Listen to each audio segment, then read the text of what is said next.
యాక్చువల్గా కొన్ని ఇంటర్వ్యూలో చూసాను, మొదట్లో మీరు స్నేహితులని చెప్పుకునేవారు, తర్వాత ఈ మధ్య ప్రేమికులని రివీల్ చేశారు. అంటే ఎందుకు హైడ్ చేయాల్సి వచ్చింది? అంటే మీరు మొదటి నుంచి ప్రేమికులా, మొదటి నుంచి అంటే స్నేహితులుగా ఉంటూ ప్రేమలో పడ్డారా, లేకపోతే మొదటి నుంచి ప్రేమికులా? ఇప్పటికీ స్నేహితులే.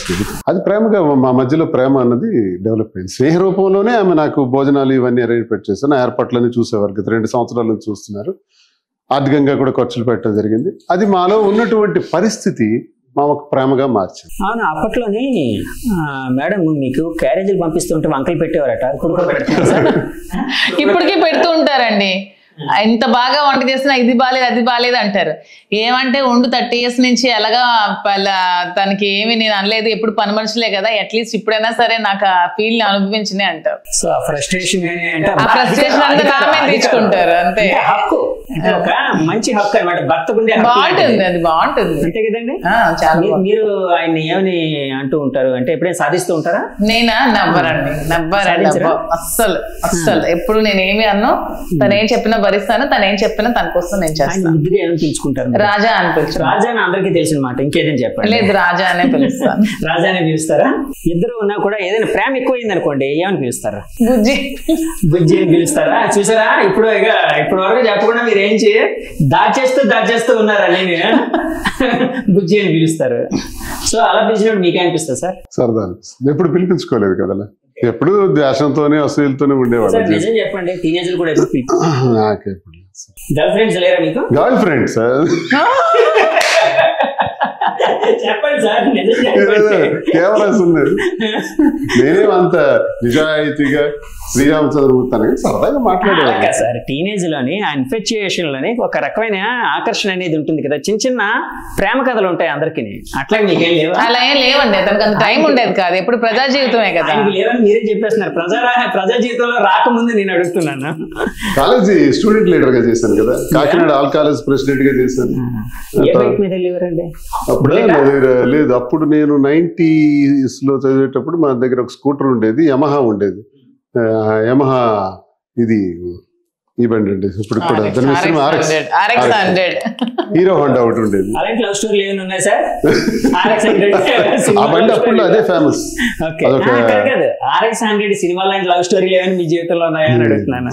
నేను కొంచెం స్టూడెంట్ లీడర్ గా ఉండేవాడిని. జాగ్రత్తలు ఎక్కువ ఉండేది నాకు. ఎంతో మంది సరదాగా ఉండేవాళ్ళం, సరదాగా ఉండటం వరకే. అది పర్సనల్ గా తీసుకున్నామా మన జీవితం ఎలా మారిపోద్ది అని ఒక చిన్న రిజర్వ్ ఉండేవాళ్ళు. ఆ రిజర్వ్ ఉండేవాళ్ళు, రిజర్వ్నెస్ ఉండేది. సరదాగా ఉండేవాళ్ళు కానీ రిజర్వ్నెస్ ఉండేది. ఎక్కువగా వెళ్ళామనుకోండి అది వివాహాలకి వాటికి దారి తీసేస్తుందేమో అని జాగ్రత్తగా ఉండి ఆఖరికి వెళ్ళి ఓ బురదలో పడిపోయింది. కట్టేస్తే 5 సంవత్సరాలు అయిపోయింది. ఇప్పుడు ఏముంటాయి నాకు కొత్తగా మాట్లాడుకోవాలి. సో మీ మొదటి పెళ్లి బురద అని ఫీల్ అవుతున్నారు అంటే ఆ జీవితం మీరు ఫీల్ అవుతుంది విషయం కోసం నేను అంటే బాగా ఆలోచిస్తే మా జీవితంలో ఎక్కడ సక్సెస్ అయ్యాం, ఎక్కడ ఫెయిల్ అయ్యాం, ఎందుకు సక్సెస్ అయ్యాం, ఎందుకు ఫెయిల్ అయ్యాం, రీజన్స్ ఏంటి, నేను కారణమా, పరిస్థితుల కారణమా, కాలం కారణమా, ఇది మన కర్మ, ఇవన్నీ మనం ఆలోచిస్తుంటే కర్మ ఫలితమే అది. మీరు మాధురి గారిని ప్రేమగా ఏమని పిలుస్తారండి? నేను రాజుని పిలుస్తాను. అలాంటివి కాదు సార్, సార్ అవి అందరికీ తెలిసేవి, మీ లోతుల నుంచి వచ్చేవి కావాలి, మాకు హైడ్ అయినవి కావాలి. ఎక్కువ కోపం వస్తే ప్రేమ ఎక్కువ అని పిలుస్తాను. ఏ అనే సినిమా కూడా వచ్చింది, వచ్చింది ఏ సినిమా సిద్ధార్థ అండి, సిద్ధార్థ హీరోగా వచ్చింది.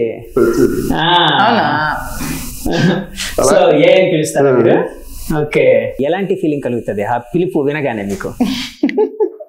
నాకు చెప్తున్నా కదా, నాకు each and every moment is a memorable moment. ఆయన మీద యాక్చువల్ గా మీరు ఆయన కలిసి ఒక 4 ఏళ్ళు అయిందన్నారు, అంతే కదండి? 4 years పరిచయం. ఈ 4 years లోని ఇంత ప్రేమ ఇవన్నీ కలగడానికి కారణం ఏంటంటారు? అంటే ఆయనలో ఆకర్షణ, అయస్కాంత శక్తి ఏదో ఉందన్నారు కదా, అంటే నేను అంటున్నాను అయస్కాంతం ఏదో ఉందని మిమ్మల్ని అట్రాక్ట్ చేసిందని. సో అయస్కాంత శక్తి ఏంటి అనుకుంటున్నారు? అదే మీకు చెప్పాను కదండి, అతను ఉన్న క్వాలిటీస్ అని, ఆ క్వాలిటీసే నన్ను అట్రాక్ట్ చేసాయి అంతే. అభిమానులు ఉంటారు కదా చాలా మందికి, ఆ అభిమాని, నేను ఒక అభిమాని. కానీ అభిమానులు అందరూ అభిమానించే వ్యక్తుల, సెలబ్రిటీల జీవితాల్లోకి చొరబడ్డానికి ట్రై చేస్తే అనర్థాలు జరుగుతాయి కదా? జరుగుతాయి. నేను చొరబడ్డానికి నేను ప్రయత్నించలేదు కదా, నన్ను చొరబడేలాగా నన్ను బలవంతంగా నెట్టింది దీంట్లోకి. వాణి గాని ఇలా ప్రవర్తించకపోయి ఉంటే అంతే. వాణి ఇలా ప్రవర్తించకపోయింటే వాళ్ళ ఇంట్లో మాధురి ఉండేది, ఏ బాధలో ఏ కష్టాలు పడుకుని మా ఇంట్లో నేను ఉండేది. ఎప్పటికీ ఒక అభిమానిగానే నేను ఉండేదాన్ని. ఇది ఎవరికి నేను ఈ విషయం చెప్పలేదు, మీకు నేను తెలియజేస్తున్నాను. ఇంతవరకు ఇది రాదు. కాపాడుకునే బాధ్యతలో ఆమె ఫెయిల్ అయింది. ఆమె కానీ కొంచెం జాగ్రత్తగా బాధ్యతలు వహించి ఉంటే నా స్థితిలో ఉండదు, ఆమె జీవితం కూడా ఇలా పాడై ఉండదు. ఎలాగో ఒకరికి రిక్వెస్ట్ చేసుకుని, ఆమె భర్త మంచి వ్యక్తే కాబట్టి సెటిల్ చేసుకుని ఆమె అక్కడే ఉండి నేను ఇక్కడే ఉంటుండేవాడిని. సార్ ఇప్పుడు యాక్చువల్గా మీరు లీగల్గా అంటే కేసెస్ అయితే ఎదుర్కొంటూ ఉన్నారు, అంటే మీరు డివోర్స్ కోసం అప్లై చేశారు, అట్లాగే మీరు కూడా అప్లై చేసినట్టున్నారు కదండి డివోర్స్ కోసం. సో ఇద్దరికి డివోర్స్ వస్తే మీరు ఇద్దరు ఏకమవుదామని అనుకుంటున్నారు, పెళ్లి చేసుకుందాం అనుకుంటున్నారు, నిజమేనా అండి? అంటే నేను విన్నదైతే అది కోర్టులు నిర్ణయాలు వచ్చిన తర్వాత కలిసి ఉందామని. ఇంకా తర్వాత ఇంకా అదే కదా, ఇంకేముంది. ఒకవేళ మీరు ఇద్దరు పెళ్లి చేసుకున్న తర్వాత వారసుడు ఉండాలని కోరిక ఏమైనా ఉందా అండి? అలాంటి ఆలోచనలు ఏమైనా ఉన్నాయా మీకు? వెంకన్న స్వామి నిర్ణయం ఎలా నిర్ణయిస్తారు? ఆలోచనలు ఉన్నాయా? స్వామిని నమ్మే నేను అన్ని చేస్తాను. స్వామి ఇలా తీసుకొచ్చాడు ఎందుకు మరి? రేపు ఏం చేయబోతున్నారు? రేపు పొద్దున్న బిడ్డను కనే ఆలోచన కూడా స్వామి. పెద్ద అయినప్పుడు ఎన్టీఆర్ గారు మీరు అభిమానించే ఎన్టీఆర్ గారికి ఆ కోరిక కలిగింది కదండి, అంతే కదా? ఇప్పుడు మీరు చాలా చాలా అభిమానించే హీరో అన్నారు, ఎన్టీఆర్ గారే ఒకప్పుడు అనుకున్నారు. మీరు ఒక డ్రెస్ చూపెట్టి గెటప్ చూపెట్టి ఏ సినిమాలో ఉందంటే చెప్పేస్తాను ఎన్టీఆర్. అంత ఇంట్రెస్ట్. అంతే ఇదా? సో ఆయనే ఫాలో అవుతున్నారు అన్నమాట. నాకు రోల్ మోడల్ రామారావు గారు, చాలా మంచి.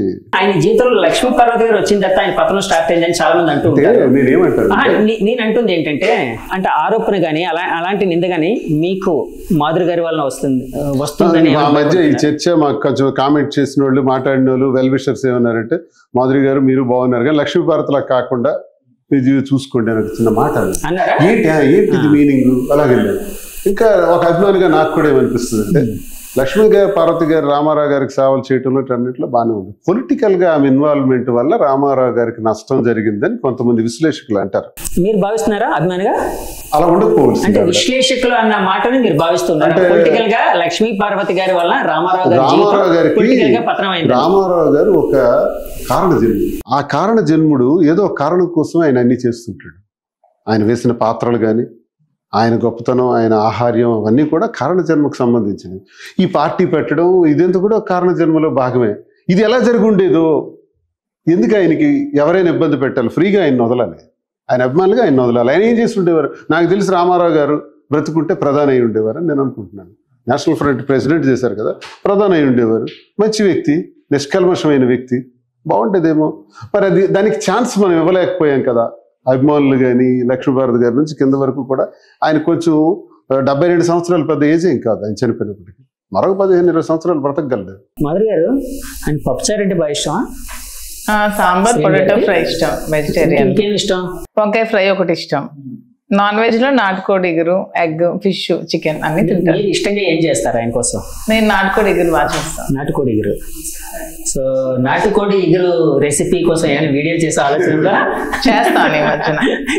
ఎందుకంటే మీరు పప్పుచారు ఏదో ఒక రీలో ఏదో వీడియో చేయగానే చాలా ట్రోల్ అయింది. ఏది చేసినా సరదాగా తీసుకుంటే పర్వాలేదు, కానీ ఇది పర్సనల్ గా తీసుకొని కొంచెం బ్యాడ్ గా చేస్తాను. అది ఏమండి, యాక్చువల్ గా మీరు ఇప్పుడు అంటే ఎవరి ఇష్టాలు వాళ్ళవి, ఎవరి వ్యక్తిగత జీవితం వాళ్ళది, ఎవరి అభిరుచులు వాళ్ళవి. ఇప్పుడు వీడియో చేయడాన్ని అంటే మీరు వీడియో చేయడాన్ని ట్రోల్ చేయడం నేనైతే తప్పు పడతాను, ఎందుకంటే వ్యక్తిగతంగా అది మీ హక్కు. సో ఎవరి ఇష్టం వాళ్ళది, ట్రోల్ చేసే వాళ్ళ హక్కు, ట్రోల్ చేసే వాళ్ళది.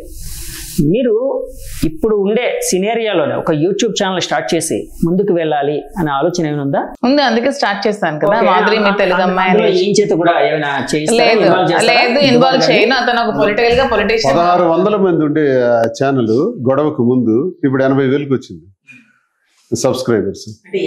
ఎందుకు వచ్చారో నాకు అర్థం కావట్లా. అంటే 80,000 1600 ఏ రోజు 8వ తారీఖు వాణి ఇక్కడికి వచ్చేటప్పటికి 1600 కెపాసిటీ, అది 80,000. ఈ వ్యూవర్స్ కూడా 10 లక్షలు 20 లక్షల మంది చూస్తున్నారు. బాగా వ్యూవర్షిప్ పెరిగింది, ఇవన్నీ పెరిగాయి. మరి జనం అదే చెప్తున్నాను కదా, జనం దేవుళ్ళు, ప్రజలు దేవుళ్ళు, వాళ్ళే అన్ని నిర్ణయిస్తారు మంచి చెడు. మీరు ప్రతి విషయంలో మాధురి గారిని సపోర్ట్ చేస్తారండి? అంటే ప్రతి విషయం అంటే చేస్తాను, అన్ని విషయాలు మంచి. అలా కాదు, మాధురి గారు ఇప్పుడు వాణి గారికి ఎలాంటి ఆకాంక్ష అయితే, పొలిటికల్ ఆకాంక్ష అయితే ఉందో, అలాగా మాధురి గారు కూడా నేను టెక్కల్ నియోజకవర్గం ఎమ్మెల్యే అవ్వాలి అని అంటే రేపు పొద్దున్న ఆవిడ కోసం మీరు సాక్రిఫైస్ చేస్తారు? వాణికి ఎలా త్యాగం చేశాను, అదే మాధురి గారి కోసం చేస్తారు. ఆమె ఇంట్రెస్ట్ పెట్టే తప్ప. ఏమండి చూడండి, మరి ఎమ్మెల్యే పోస్ట్ కోసం ఆయన ఓకే అంటున్నారు. యాక్చువల్ గా నాకు నిజంగా అడిగితే అతను సపోర్ట్ చేస్తారు ఖచ్చితంగా, నా వెన్నుంటారు, నాకు ఖచ్చితంగా నమ్మకం ఉంది. కానీ నా కళ, నా కోరిక శ్రీనివాస్ గారిని మినిస్టర్ గా చూడాలని నా కళ, నా కోరిక. ఒక 10-15 సంవత్సరాలు శ్రీనివాస్ గారు ఇంకా రాజకీయాలు చేయాలి, ఆ తర్వాత నేను వస్తాను ఆఫ్టర్ 15 years. రానని చెప్పట్లేదు, ఖచ్చితంగా నాకు రాజకీయాలు అంటే ఇష్టం.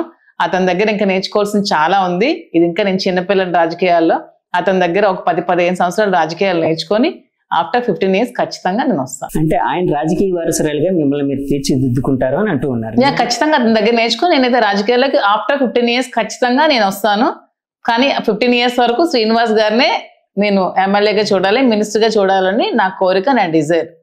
సీరియస్ గా చెప్తున్నా. దివ్యల మాధురి గారు దువ్వాడ మాదిరిగా ఎప్పుడు కాబోతున్నారు? అది మీరే చెప్పారు, లీగల్ ప్రొసీడింగ్స్ అన్ని అవ్వాలి, అవన్నీ క్లియర్ అయితే అప్పుడు మారుతుంది. అంతవరకు నేను దివ్యల మాదిరి కాదు యాక్చువల్ గా, ఇప్పుడు నేను హనుమంతు మాదిరి అని చెప్పుకోవాలి. అవునండి, హనుమంతు గారు అంటే మీ ఇంటి పేరు, అదే మీ భర్తవారి కాదు, మా కన్నవారు ఇంటి పేరు అంటే కాదండి, అత్తింటి వారి ఇంటి పేరుని ఇదా దివ్యల. Okay okay sir. ఏమండి ఎప్పుడైనా మీ భర్త గారితో ఎప్పుడైనా మాట్లాడారు ఈ మధ్య? మాజీ భర్త బోస్ గారు అనండి, తను ఇప్పుడు ఫారెన్ లో ఉన్నారు ప్రెసెంట్. ఈ మధ్యన ఎప్పుడు మాట్లాడలేదు. ఆల్రెడీ డైవర్స్ అప్లై చేసుకున్నాం కాబట్టి వచ్చిన తర్వాత ప్రొసీడింగ్స్ మ్యూచువల్ అండి, అది మ్యూచువల్ అండి. ఎందుకంటే ఆ మధ్య మీ ఇద్దరి మధ్య సాన్నిహిత్యం మీద రకరకాల కథనాలు వచ్చినప్పుడు ఆయన వీడియో కూడా ఒకటి రిలీజ్ అయింది. ఆయన అయితే మిమ్మల్ని చాలా సపోర్ట్ చేశారు.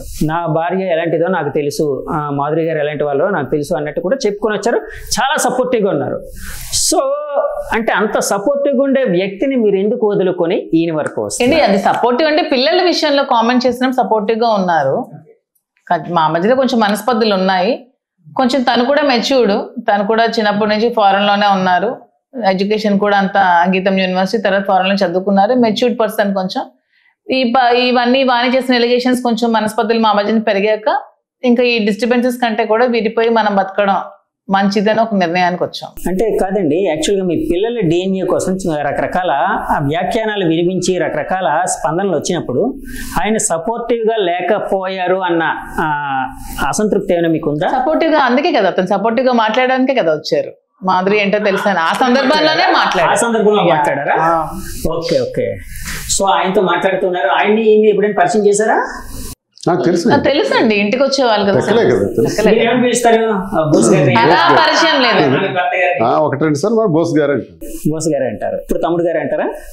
మంచి వ్యక్తి, ఎందుకంటే ఆయన మంచి వ్యక్తి. ఆయన గురించి మంచి వ్యక్తి, నైస్ ఫ్యామిలీ, చాలా పెద్ద ఫ్యామిలీ, మంచి వ్యక్తి. ఇలా జరగటం చెప్తున్నాను కదా, వాణి ఇలా చేయకపోయి ఉంటే ఆయన అక్కడే ఉండేవారు, నేను ఇక్కడే ఉండేవారు. సార్ మీ రిలేషన్ ఆయన ఎలా చూస్తున్నారు? ఈమె మాధురి గారు మొదటి ఇంకా మాకు తెలియదండి, అతను ఫారెన్ లో ఉన్నారు కదా, వచ్చిన తర్వాత కాదండి. అంటే మీరు మ్యూచువల్ గా విడిపోదాం అనుకున్నారు కదా, ఎప్పుడైనా ఈయన కూడా ఫ్రెండ్లీగా ఉండేవారు అంటున్నారు కాబట్టి. రాజకీయ పరంగా 1-2 సార్లు ఇంటికి వచ్చారు అంతే. అతనికి పరిచయం లేదు. నేను నామినేషన్ వేసేటప్పుడు నా నామినేషన్ ఫారాలు వాళ్ళ బ్రదరే చూస్తారు. ఆ రకంగా ఇంటికి వెళ్ళారు. ఇది ఒక మూవీ సీన్ అనుకోండి, మీరు హీరో అనుకోండి, ఆవిడ హీరోయిన్ అనుకోండి. అంటే ఆవిడ హీరోయిన్ అనుకుంటారా, లేకపోతే ఇంకో హీరోయిన్ ఎవరైనా కావాలనుకుంటున్నారా? నా మూవీ తీస్తానా? ఒకవేళ మీరు హీరో అయితే మీ పక్కన హీరోయిన్ గా ఎవరు ఉండాలి?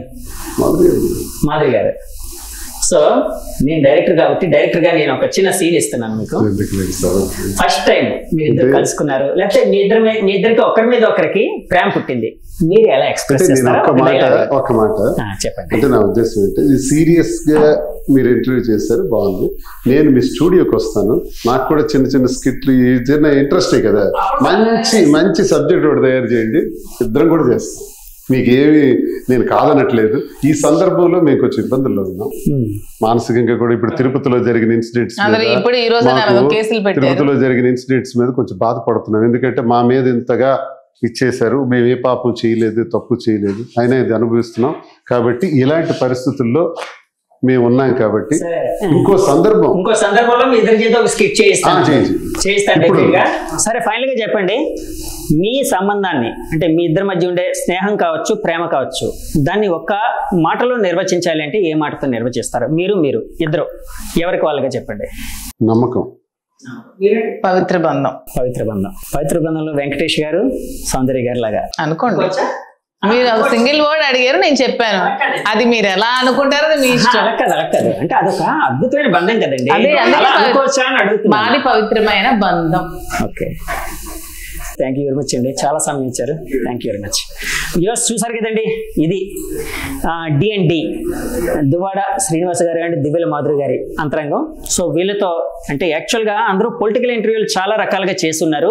సో అది చాలా మందికి తెలిసిన విషయం కాబట్టి కొంత నేను కొత్తగా ట్రై చేశానండి. సో ఇంటర్వ్యూ మీకు నచ్చితే మా ఛానల్ లైక్ చేయండి, కామెంట్ చేయండి, షేర్ చేయండి, సబ్స్క్రైబ్ చేయండి. Thank you very much. Signing off మీ జగదీష్. Bye bye.